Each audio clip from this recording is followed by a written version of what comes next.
বাজারে দোকান দিয়ে কি নারাঙ্গি করো? এই বেটা ব্যবসা করতে আসছস নাকি নামাজ পড়তে আসছস? কোনটা? ও ভাই, দুনিয়া দায়িত্ব আল্লাহর ইবাদত করার লাই। ব্যবসা তো সাময়িক। ব্যবসা করে টাকা পয়সা যা পামো তা নিয়ে দুনিয়াতে কোন রকম খাইবে করে যাইতে পারলেই হলো। এখন কোনটা দিমু ভাই? বেটা ব্যবসা করতে হলে আল্লাহ লাগবে, ইল্লাহ লাগবে। বেশি বাল পাকনামি করস না। তুই আমারে ধর্ম শিখাইতে আসিস না। ভাই আপনারা আমি তো ধর্ম শিখাতে আসি নাই। কইলাম আর কি যে দুনিয়াতে আইছি আল্লাহর ইবাদত করার লাইগা ভাই। ওই নামাজ পড়তে গেছে তাই লেট হয়ে গেছে। 5 ওয়াক্ত নামাজে যে শান্তিটা আছে টাকা পয়সায় ওই শান্তি নেই ভাই। 5 ওয়াক্ত নামাজে খুব শান্তি ভাই। এই যে ভাই আমি এই ব্যবসা করতেছি, আমার অল্প বিক্রি হোক, তবু আমি চাই 5 ওয়াক্ত নামাজ জামাতের সহিত আদায় করতে ভাই। আপনি রাগ করিয়েন না ভাই। কোনটা লাগবে ভাই? লিচু আইছে নতুন, রাজশাহীর লিচু। কোনটা দিব কোন? তুই তো ধর্ম নিয়ে থাক। আরে তোর কাছ থেকে আমি কিনবই না বেটা। ভাই আমার কথা এই তুই কথা কবি না। তুই কিভাবে ব্যবসা করছিস সেটা আমি দেখে নিব। ভাই ভাই ভাই কথা না। সকাল ধরে তো এক কানা করেও বিক্রি করতে পারলাম না। হে আল্লাহ, আমার রিজিক বাড়িয়ে দিন। ভাই আপেলের কেজি কত ভাই? আপেলের কেজি 250 টাকা। ভাই লেচুর দাম কি কমছে? ও বাবু, লেচুর দাম এখন কত লাগবে এটা কও? লেচুর কেজি কত? লিচু তো ভাইয়া কেজি হিসেবে বিক্রি করি না, কষ লাগবো? 50টা লেচু দেন। 50টা? ওরে ভাই 50টা বিক্রি করি না, এটা তো হিসেব। তো এত অল্প বিক্রি করলে আমার লস হয়ে যাবো। ভাই লেচুর নেওয়ার মতো আমার কাছে টাকা নাই। দেখো ভাই, বুঝলাম তোমার কাছে টাকা নাই, কিন্তু এমনি বেচা কিনা নাই, তবু যা বেচা হইতেছে আলহামদুলিল্লাহ। ভাই আমার কাছে 50টা লিচু বিক্রি করেন না, আমি আমার মারে খাওয়ামু। আচ্ছা আর কিছু নিবেনি? না ভাই। আর কিছু নিবে না? এ ভালো কথা। তুমি ওই এরশাদের ছোট ভাই নাকি? ভাই আপনার কাছে আমি লিচু কিনতে। ভাই আমি কার ছোট ভাই ওইটা পরিচয় দেওয়ার লাগে আসি নাই, আমি আমার নিজের পরিচয় চলি। ওরে পরিচয় দেওয়ার লাগে না, শুনলাম তোমার ভাই বিদেশে সুপার মার্কেট দিছে, ভালো অবস্থানে আছে, তাই জিজ্ঞেস করলাম আর কি যে তোমাদের সংসারের এখন কি অবস্থা। শুনেন, হ্যাঁ বলো। আমার ভাই যখন সুন্দরী বউ পাইছে আর বড় লোক শাশুড়ি পাইছে, তখন আর ওই গরিব মায়ের খোঁজ খবর নেওয়া প্রয়োজনে মনে করে না আমার ভাই, আর আমার ভাই বলে মনে করে না। তোমার ভাইয়ের এত কোটি কোটি টাকা, অথচ নিজের মায়েরই খোঁজ নেয় না। না, কাজটা তো ভালো লাগলো না। ভাই আজকে 3টা দিন ধরে আমার মা হসপিটালে গড়াগড়ি করতেছে, এটার লাগে আপনার কাছ থেকে পল নিতে আইছি। আপনি আমার কিছু পল দেন, আমি কালকে টাকা দেবো। দয়া করেন ভাই, এই মা ছাড়া আমার এই দুনিয়াতে আর কেউ নেই। সমস্যা নাই, তোমার কালকে টাকা দিতে হইব না, তুমি তোমার মারে এলে সুগুলা খাওয়াইও। ভাই আপনারা কালকে টাকা দেবো। না না লাগবো না, যাও যাও। আরে আল্লাহ আছে আমার অল্প ব্যবসা, আলহামদুলিল্লাহ আমি অল্পতে খুশি। যাও তুমি যাও, মায়ের দিকে খেয়াল রাখিও, মারে কষ্ট দিও না। এ মায়ের পায়ের নিচে কিন্তু জান্নাত।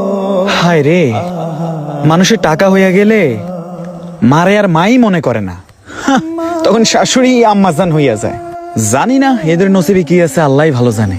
আল্লাহ এদের হেদায়েত দেখ। ও ভাই ভালো লিচু আছে। আসসালামু আলাইকুম ভাই।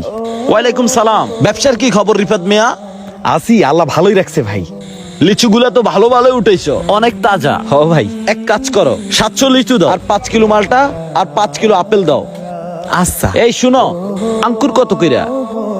সমস্যা নাই, নেন আপনি। আপনি এত বছর পর বাজারে আইছেন, তাও আবার আমার দোকানে। আরে মিয়া কও, লজ্জা পাও কেন? 400 টাকা করে বিক্রি করি, আপনার জন্য কমায় ধরবো। দাও, টাকার কোনো সমস্যা না, 5 কিলো প্যাক করো। হ্যাঁ জলদি করে দাও, আমার তাড়া আছে একটু। বুঝোই তো এখন অনেক জিনিস কেনার বাকি আছে। ও ভাই, কি কোথাও যাইতেছেন নাকি?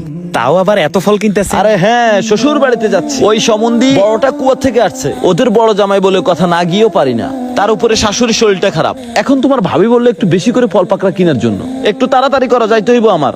দাঁড়িয়ে আছে কেন, ফল দাও। ভাই একটা কথা বলি। বলো। শ্বশুর বাড়িতে নেন, সমস্যা নাই। শ্বশুর বাড়ি থাকলে অবশ্যই শ্বশুর বাড়িতে ফল ফাকড়া নিবেন, শালাশালির জন্য নিবেন, সমুদ্রের বউয়ের জন্য নিবেন, সেটা আপনার ব্যক্তিগত ব্যাপার। কিন্তু মাঝে মধ্যে বাপ মায়ের লাগেও ফল ফাকড়া কিনিয়েন। বাপ মায়ের খাওয়ালে কমে না, আল্লাহ বরকত দেয়। আপনার শাশুড়ির যেরকম ফল খাইতে মন চাইছে, আপনার মায়েরও তো এরকম ফল খাইতে মন চায়। শুনো, তুমি আমার মা শাশুড়ির মধ্যে তফাৎটা শিখেও না, এসব বুঝার যথেষ্ট জ্ঞান আছে আমার। তুমি ফল বিক্রি করতা, ফল বিক্রি করো, আর মায়ের জন্য যে এতই ধরত, ফল বিক্রি করো কেন? পার্থক্য শিখাও মেয়া তুমি আমারে। ও ভাই, আমি পার্থক্য শিখাইতেছি না, ওই বলতেছিলাম আর কি, আপনার মা নাকি আজকে 3 দিন ধরে হসপিটালে। আপনার ছোট ভাইরে দেখছিলাম আমার থেকে ফল নিতে আইছে, তার কাছে কোনো টাকা নেই। তো আল্লাহ তো ভাই আপনারা কম দেয় নাই, বিদেশেও তো সুপার মার্কেট দিছেন, আল্লাহ আপনারা অনেক টাকা পয়সা দিছে ভাই। আপনার মায়ের জন্য একটু ফল ফাঁকড়া নিয়েন ভাই। ভাই, যে মা আপনারা 10 মাস 10 দিন গর্ভে ধারণ করছে, হে মায়ের কি আপনার ফল খাওয়াইতে মন চায় না? যে মা সব দুঃখ বলে নিজে না খাই আপনারা খাওয়াইছে, ওই মায়ের জন্য কি আপনার একটু মন কাঁদে না? ভাই, মার একটু সুখে রাখেন। মায়ের মুখটা যদি একটু হাসি খুশি থাকে, আল্লাহ আপনারে একই দিছে ভাই, আল্লাহ আরো দিব আপনারে ভাই। আপনার টাকা পয়সার অভাব থাকবো না ভাই।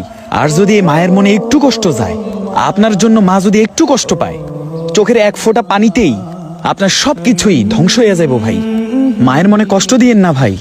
আমি ভাই বিক্রি করতে পারলে তো আমারই লাভ। আপনি আমার কাছ থেকে নিলেও আমার কোনো সমস্যা নাই, আর আপনি আমার কাছ থেকে না নিলেও কোনো সমস্যা নেই, কারণ আমি ভাই অল্পতে খুশি। আলহামদুলিল্লাহ ভাই, আপনি যদি আমার কাছ থেকে না কিনে অন্য দোকান থেকে কিনেন, আমার কোনো সমস্যা নাই। রিজিকের মালিক আল্লাহ ভাই, রিজিক নিয়ে ভয় নেই। আর আপনারে অনেক কথা বলে ফেলছি ভাই। ভাই আল্লাহ আমার ক্ষমতা দিলে আমি সব বৃদ্ধাশ্রম ভাঙ্গা দিতাম। আমি মায়ের কষ্টটা বুঝি ভাই। যার মা নাই, হ্যাঁ বুঝে মা হারা বেদনা কি। কত মানুষ মারে কষ্ট দেয়, অথচ আবার হজও করে। ওরা কত বোকা, ঘরে জান্নাত রেখে মক্কা গিয়া জান্নাত খুঁজে। আপনারে অনেক কথা বলে ফেলছি ভাই, রাগ করিয়েন না। আপনি যা যা চাইছেন আপনারে আমি দিতেছি, দাঁড়ান আপনি। ভাই শুনো, জি, তোমাকে আমি যা যা বলছি তা তা আবার ডবল কইরা দাও। এতগুলা নিবেন কা ভাই? আমার মায়ের জন্য নিব। এ পর্যন্ত যতটুকু শাশুড়ির জন্য করছি তার একটু মায়ের জন্য করি নাই। একটু তাড়াতাড়ি কইরা দাও। তুমি ঠিকই বলছো, শাশুড়ির সাথে কখনো মায়ের তুলনা হয় না। তাইলে মায়ের জন্য নিবেন? আমি কম ধরুম ভাই, আমি ভালো ভালো দেখে দিতেছি, আপনি চিন্তা করেন না ভাই। আমাদের সমাজে অনেক পরিবার আছে যারা বউয়ের কথা ধরে মাকে ঘর থেকে বের করে দেয়।